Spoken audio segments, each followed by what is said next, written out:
So one thing that is always often discussed about EVs is performance. Yes. Another thing that's always talked about that is what happens if this performance is translated to a racetrack. Is it viable? What happens when you're even doing testing? What happens when you're doing simulations around this, and how can that be proven in real-world experiences? So today we're joined by Ellis Spiezia from Ellysium Racing, but also you got Can-Am on your shirt. You are with Can-Am as well. There's a lot that goes into the Can-Am brand for what's happening on electrification, but I really want to know your background, your experience. First of all, how on earth did you get into what you do? Everybody hears about racing and simulations and e-racing, all that stuff. How did you get into this?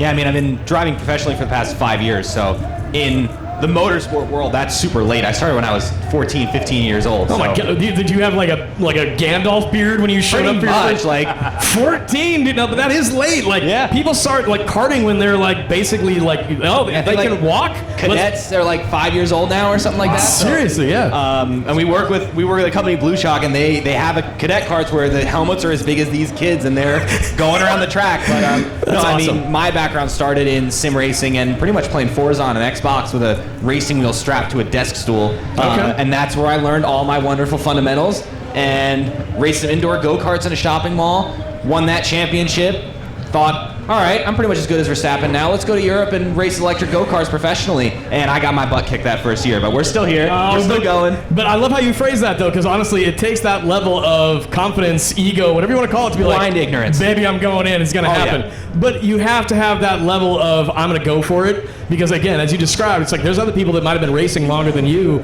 but you had at least some things under your belt to say, like, okay, I started at the desk. I then went and did some karting. But, again, when you have a sense of, I know what I'm doing, you then have to always level up.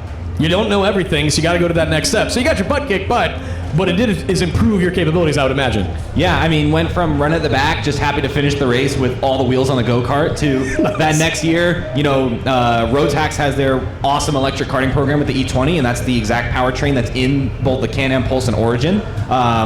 Did the European and World Championship with them in 2021, second in the European Championship, so not too bad for like second year in competition. Yeah. And ironically, Can-Am had no idea that I probably spent more time with that powertrain in a go-kart in the middle of Germany than they have with it in the bike. So how'd that end up happening where you got synced up with them on a professional level? We got pretty much like a cold email that was, hey, we've seen you around. Nitro Cross was the last thing I was competing in. That kind of blew up our brand and our image. And they were like, what are the chances you have a motorcycle license? And I was like, I actually just took my MSF course last week. That's what the email said? Yeah, it was pretty much like, do you know who we are?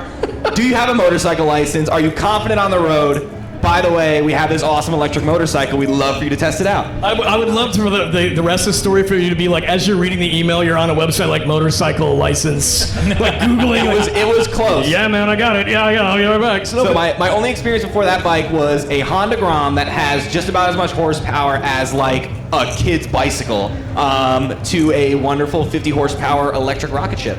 Dude, that's nuts. So obviously the training ground from a racing standpoint started in a sim racing context.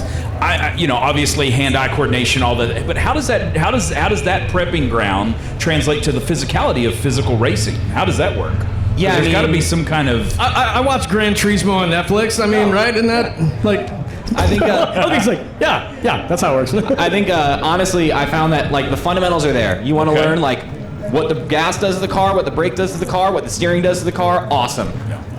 You get to a point where you start driving off of the feeling of the car moving, and that's what the simulator can't replicate yet. And the physical element of doing a 2-hour stint on the simulator. I'm in my air-conditioned room. I can set the lighting to whatever I want. Versus you go out to an endurance race and it's 140 degrees in that cockpit. And you sun's lose blinding weight. you. Yeah, like you lose 8 pounds weight over the course of an F1 race. So I love that. I mean, like when Lewis Hamilton was on like the Graham Norton show one time, and he was like, oh, what's that like? Is I am literally weighed to that car, and I lose X amount of kilograms every single race. And they're all like, wait, that happens? Like, it is one of the most physically taxing sports because it is a full body workout. I love to, like watch people like get into like any kind of race car, but like even F1, we're like, okay, press the brake. Can you press it? No. Get out. Get out. But this is a great point, is that from sim to real world, I mean, everything about just like center of gravity, how it feels on you. So how long did it take you to get a feel for it after you got out of sim and onto the track? I mean, listen, sim racing is predominantly with car racing, right? There isn't really any high level like karting simulators that are accurate. So jumping out of car racing simulators to go-karting is pretty much a 10-minute stint of miniature car accidents. Like, people are crashing into you, they're pushing you. It's a whole other world. When I got into the race cars, then I felt a little bit more at home. I felt comfortable, like I knew the controls, I knew how to drive manual from the sim. That was easy. Wait, you learned how to drive a manual on a sim? Oh yeah. That's a trip. Shout out Forza Horizon 2 and my super ghetto sim rig for teaching me how to drive stick. But I mean, just even getting the feel for it. I mean, and that is what it is. I mean, you have to really like get a sense for what's happening as it's translating. But when you go into an EV though, we're not talking about manual transmissions. We're just talking about then you're understanding torque and torque vectoring and all this different stuff that goes into it. So what was that like? I mean, I think the hardest part with EVs, a lot of the racing I did this past year off-road with Rallycross on dirt is their top class in Nitro Cross was Group E, and that was a almost 1,100 horsepower, 4-motor, purpose-built Rallycross car. And a lot of the problem was 1,100 horsepower, having all the wheel speed all the time. So you have to think, if you're in second gear in your car, those wheels can spin at maybe 80. In that Group E car, if those wheels spin, they can spin at 200 miles an hour because you have no gears to really limit that. Yeah. So they had a 3-speed transmission in those cars, not for torque or to keep the revs up, but just to make the car drivable. So that's the hardest part, is the throttle response. And when you do lose the back end and those tires spin up, they can spin as fast as the gearing's going to allow it, and that is something. Essentially, you need something to keep it on the ground. Pretty much, intact. exactly. Yeah, so it can move forward. Keep the tires on the car. Yeah. Oh yeah. Well, and this is something that we're again, I watch Formula E, for example. I'm based in Portland, Oregon. When it came to the States the last few years, it was great to go see it in person. And again, you hear the drivers talk about it. Again, a lot of them that came back from backgrounds kind of like yours. It's like, I started in these ways. I had to retrain my brain a bit on how this works. Based on your experiences so far, we're still at a very infancy stage as relates to like electrified racing in some ways. Formula E being kind of a pinnacle for that gets the dollars and the attention. But what you're describing too is there's a lot of people that probably still don't even know these are options. Yeah. Right? No, I mean, for sure, like, I think we kind of had a bit of a renaissance when it came to electric motorsport in about, I would say probably, from 2021 when I was in the karting, that was kind of the peak of Rotax's e-karting program. The grids were stacked, the fields were full, it was really, really awesome. In 2023, I competed in an electric Mini Cooper in Sweden, and that was like junior championship done perfect. And then now we're kind of in a bit of a lull. I think Formula E hasn't done a very good job of bringing up the young drivers like myself. That it feels almost untouchable. It is, yeah. And listen, I'll always say it. Like, we've talked to Formula E teams, we've talked to as many people we can in that paddock. They tell you to go to Formula 2 and come back. And unless you got a crisp like 30 mil to drop on your career, that's not happening. Oh, wait, that's not a thing? Shoot, I guess tomorrow. If you got 30 million, you can go for it. To your point, it's like, what? Like, it's so. This is a part of. There's a lot of motorsports in general. If you get into it, I'm gonna totally date myself here, but damn it, it was on TV last night. I'm like going to bed at the hotel, and it's like Days of Thunder is on. I'm like, dude, I'm gonna watch. And as I was watching, it was just striking me. I was like, my God, it was so much more accessible back in the day. But again, with money and everything else that happens, so you had to stand out in ways that got you attention, but you still had to then, as you described, you went, you tried, you got beat up, but you had to run the gauntlet to keep going. Is that the path forward for people that want to get into e-motorsports? Yeah, I think it's honestly like we've taken the approach, just throw me into the fire. Like, whether it was that first season in karting overseas, racing against some of the best drivers in Europe, fresh out of a shopping mall, like, throw me in the fire. No different than Nitro Cross, that I had 2 practice sessions in a 600 horsepower rallycross car that I'd never driven before. Throw me into the fire. Like, let's make it work. Yeah, and again, you think about like drivers over the years that you've watched that jump into like Pastrana and others who are like, I'll try it, dude. Like, I don't care. And this is something that motorsports in general, because of electrification, we've kind of peaked at like, again, at combustion motorsports in some ways. We've pushed the envelope for what we can do with that engineering, but we're kind of still tip of the iceberg for EVs. Where do you see that evolving to? What, like, again, whether it's starting out in karting or as it goes all the way up to something like a Formula E, where are there still advancements to be made that you've experienced?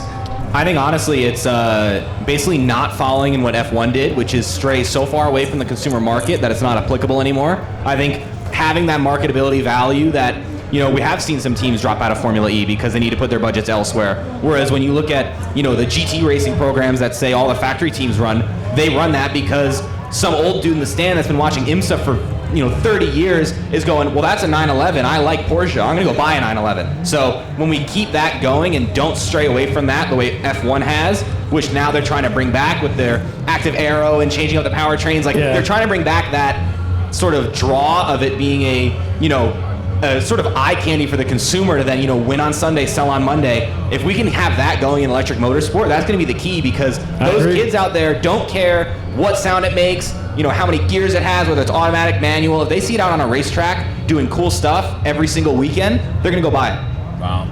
Well, so, you mentioned kind of the OG of the sport, seeing, being informed around what vehicle they want. Let's flip that script and go back to maybe your age demographic. What's that messaging look like? Because you just made a comment about how, the sounds and the optics aren't so much, it's what it's doing. That's speaking for itself. But how do you navigate from it, maybe from an advocacy or influencing standpoint? How do you speak to your contemporaries about EV, about the capabilities of EV, race, all of that? How do you speak to that? Because there's got to be some predispositions around that. I mean, listen, I'm always in the camp of show, don't tell. I could talk about it all day. I could read you that spec sheet, off the brochure for 20 minutes, and it's not going to really tell you much about the bike. Right. When you watch one of our videos that shows the go-kart that motor came out of and that thing flying down a back road, that's showing you the performance.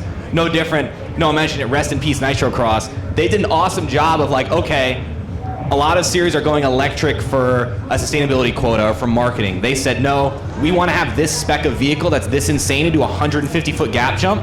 The only way we can do it is electric. And I don't care who you are, when you see a 2,000-pound vehicle fly 150 feet through the air and crash into 3 people in the next corner, that's exciting. And so I think that's kind of the goal, is we need to stop with these numbers on spec sheets that are super flashy. You don't need a 1,200 horsepower road car, right? What you do need is put together a cool sport package, show it breaking some production car lap records on the Nürburgring or Laguna Seca or something like that. That's showing them that the performance is there. And we've seen Tesla, with Model S and Plaid, they've been showing up that way. Lucid, Porsche, they start getting that hint of we can show maximum performances, but we've not seen everybody delve into it the same way. In fact, if anything, a lot of the manufacturers that have brought vehicles to market, they had to figure out, how do we make these approachable? Some of these brands, they don't have the same heritage in motorsports the same way, so they had to say, okay, we're going to invest into just saying, can we get this on the market, make people love it? But translating that all the way back up the food chain too, again, there's a Mach-E GT right there. I look at that and I say, okay, a series of those.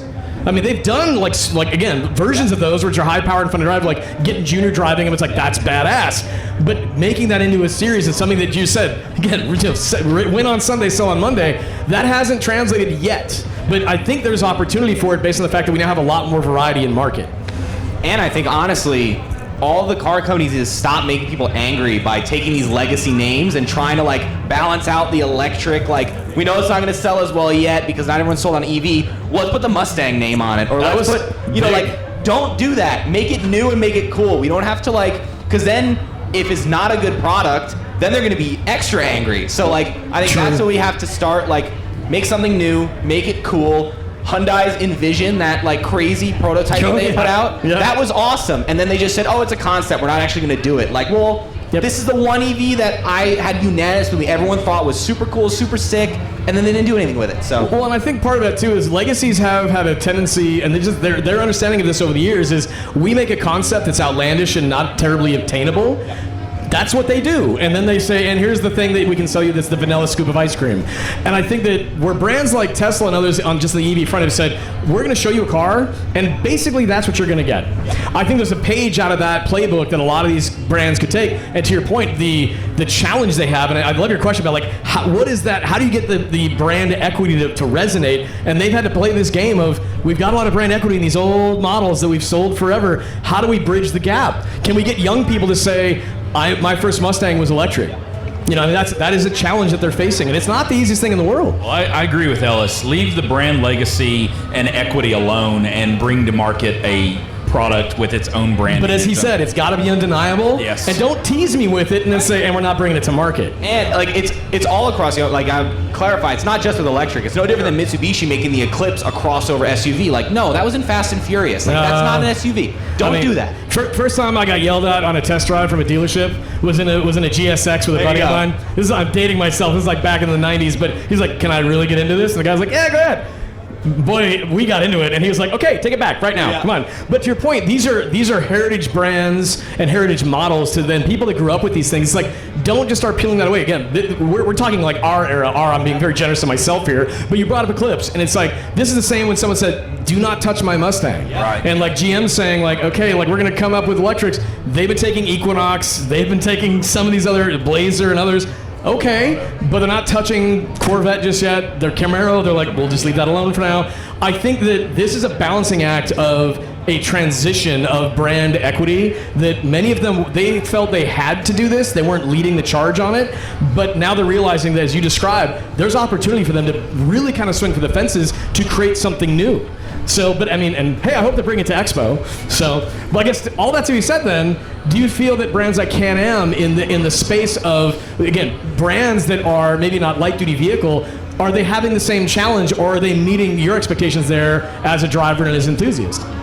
I mean, I go by, obviously, Can-Am hasn't made bikes forever. Like, this is, obviously the Pulse 73 edition is kind of a callback to that, and I know that when you look at all their design cues, when I got to see some of like the pre-prototype, like when they were walking me through everything, they kind of really, they started from scratch with their aesthetic. And I think that was really important is, well, sure, the Pulse is a naked bike, right?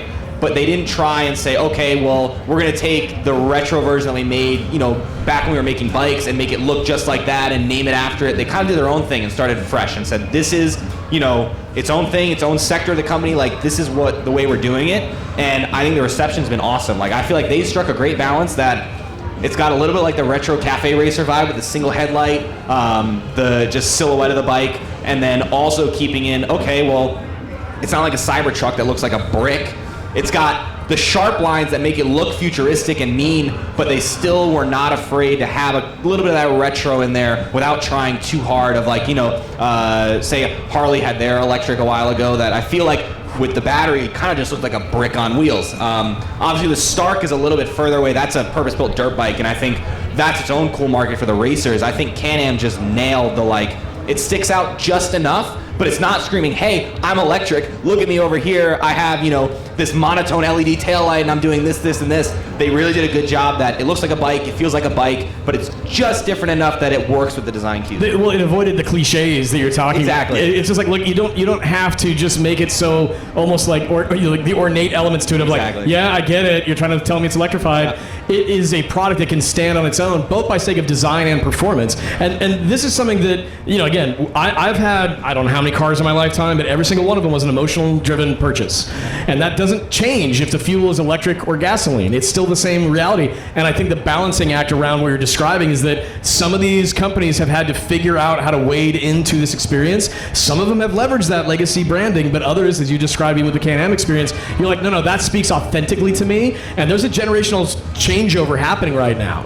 And again, I think voices like yours are going to be fundamental to a lot of these brands understanding we have to be taken very seriously how we're creating a new paradigm for what our brand equity is going to look like.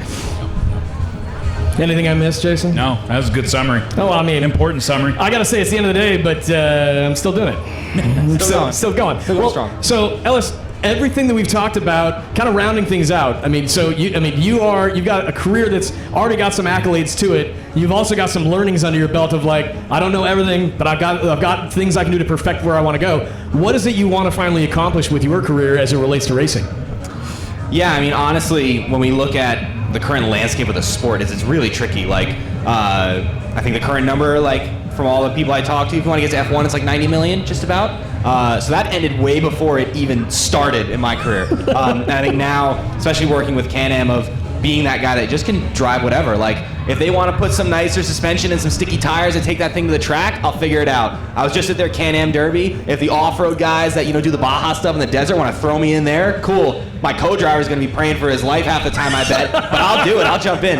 And so I think just being able to show off technology like that is super cool. And, I think when it comes down to it, like, just be that guy. Build the brand, build the personality. That's what's going to keep me in a seat. And so there's no better place to do it than with Can-Am. I mean, when you look at all the stuff they do, we were just dragging out their Defenders, which are like ranch UTV vehicles. We were bouncing over rocks at 60 miles an hour. That's not supposed to do that. But they were like, you know what? We're going to get a bunch of racing drivers, a bunch of ranch hands together, have a competition. And I'm super stoked that they invited me out to do that and trusted me to beat on some of their stuff. So the more stuff like that we can do that just broadens my horizons a bit is just going to make my opinions more valid. And I think as it goes on, the fact that I don't only race electric, but still choose to shows that, like, I've driven some of the most powerful combustion race cars in the world. I'll still jump in that electric Mini Cooper any day. I'll still jump on the Can-Am Pulse any day, and that's super special. Well, again, we're at the beginning of how this motorsports discussion is going to change over time. Again, those of us who's been in the EV industry for a while, we've been seeing this evolution. It's almost like a slow boil, but it's because of conversations like yours. It's like, yeah, but at the end of the day, this is happening in real time. It's evolving in real time. It's going to keep improving in real time, and we have to maintain having these types of conversations more openly about it, because most of what Expo is about is getting people to experience what they don't know. And this is a big part of the conversation. Having Can-Am here and having Ellis, having you here is a big part of it. So thank you for coming by, sharing your story. Thank you guys. I appreciate the candor, and they're like, here's what was a win, this was great, and then I got my butt kicked, but damn it, I learned something. Exactly. That's awesome. So again, keep up the good work, man. I hope to have you back in another Expo. Jason, anything I missed? No, it's good. And, just double down on the product viability. Let it stand on its own merit. For sure. It will demonstrate, prove it. Yeah. Well, again, and that's happening on a light-duty vehicle level for people just buying cars, but on the performance side, we're exposing people more and more to everything you described. And again, that authenticity that comes along with it and the stories that are born out of it through motorsports is why more people are going to have their aha moment. So, Ellis, thank you so much for coming by, man. Appreciate it. Yeah. Appreciate you guys. If anyone's out here is around, test rides are still up. So if you got a motorcycle endorsement and want to get out there and rip it, the instructors that are leading you guys around are actually really good about getting some good open roads and straights to get on a little bit, so go for a shot. Boom, there you go. You get on a Can-Am today. This is the EV Routing Check powered by GreenCars.com.